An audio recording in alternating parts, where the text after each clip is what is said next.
Hi guys, welcome to Hard Reset Info channel. Today I have TCL 305i and I want to show you how to take long screenshot on this device. Our first step to do that is from main menu. We must swipe up the screen and go to the settings.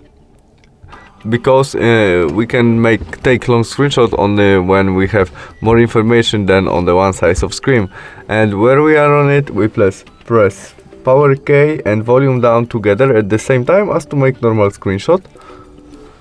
And after that we click scroll. And now it is scrolling, creating our screenshot, and when we press it is stop. And when we have all, we click done.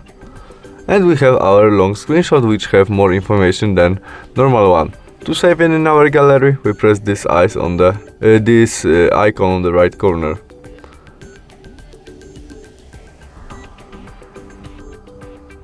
And we have it in our gallery right now.